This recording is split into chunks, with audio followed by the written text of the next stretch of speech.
சிம்ரன் அவர்கள் ஒரு மேடை விழாவில் பேசின பேச்சு இப்போ மிகப்பெரிய வைரலாகவும் இணையதள பக்கங்களில் போயிட்டு இருக்குங்க. அதாவது பார்த்தீங்க அப்படின்னா 1995 சிம்ரன் ஹிந்தி படத்தில் இன்ட்ரடியூஸ் ஆனாங்க. அதுக்கப்புறம் தமிழ், தெலுங்கு, கன்னடா, மலையாளம் அப்படின்னு சொல்லி ரொம்ப பிஸியான ஒரு ஆக்ட்ரஸாக ரொம்ப முன்னணி நடிகையாகவும் அவங்க இருந்துட்டு வந்துட்டு இருக்காங்க. முக்கியமாக சொல்லப்போனால் தமிழ், தெலுங்குல ஒரு கொடிக்கட்டி பறந்த ஒரு ஹீரோயின் அப்படின்னு சொல்லலாம்.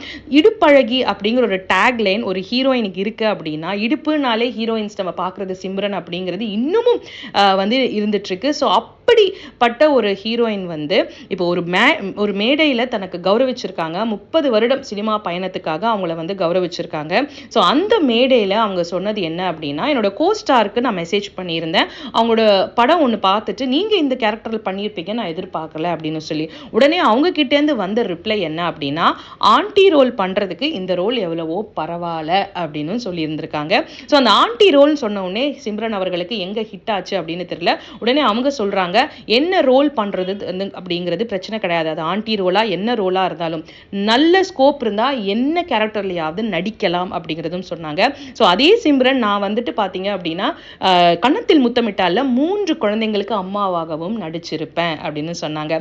ஸோ டப்பா ரோல் நடிக்கிறதுக்கு ஆன்டி ரோல் எவ்வளவோ மேலுன்னு சொன்ன உடனே இந்த டப்பா விஷயம் அப்படின்னு சொன்னது உடனே டப்பா கார்ச்சல்ல வந்து ஜோதிகா அவர்கள் நடிச்சிருப்பாங்க. ஸோ ஜோதிகா தான் அந்த கோஸ்டார் அப்படின்னு சொல்லி இணையதள பக்கங்கள்லையும் போயிட்டு இருக்கு. ஸோ இந்த கட்டத்தில் ஜோதிகா அவர்கள் மேல இருக்கக்கூடிய கோபம் அதிகம் தான் ஆயிட்டு இருக்குன்னு சொல்லலாம். ஏன்னு கேட்டீங்கன்னா, திடீர்னு வந்தாங்க, நல்லா நடிச்சாங்க, ரொம்ப ஃபேமஸான ஒரு ஹீரோயினாக வந்து தமிழ்ல இருந்தாங்க. ஃபேமஸான ஒரு கோஸ்டார சூர்யா அவர்களை கல்யாணம் பண்ணிக்கிட்டாங்க, குழந்தைங்களை வளர்த்தாங்க. உடனே பார்த்தீங்க அப்படின்னா, நான் இப்போ நார்த்துக்கு போயிட்டு நான் பாலிவுட்ல நடிக்க போறேன்.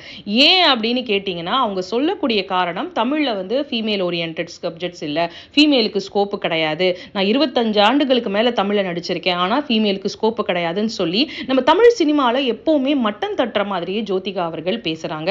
ஸோ இப்போ இந்த ஒரு கோஸ்டார் அவங்களோட டைமில் ஒரு கொடிக்கட்டி பறந்து ஒரு காம்படிட்டிவாக இருந்த ஒரு ஹீரோயினே இப்போ அவங்கள பற்றி சொன்னதும், நீங்க ஏன் தமிழ் சினிமாவை எப்பவுமே இழிவுபடுத்தி பேசுறீங்க அப்படின்னு சொல்லி ஜோதிகா அவர்களை இப்போ நிறைய பேர் சரமாரியா வந்து டேக் பண்ணி அவங்கள தாக்கிட்டு அவங்க பத்தியும் கமெண்ட் பண்ணிட்டும் வந்துட்டு இருக்காங்க. ஸோ இந்த விஷயத்துல நீங்க என்ன நினைக்கிறீங்க? ஜோதிகா அவர்கள் செய்யறது கரெக்டா தவறா அப்படிங்கிறதும் கீழே கமெண்ட் பாக்ஸ்ல கமெண்ட் பண்ணுங்க.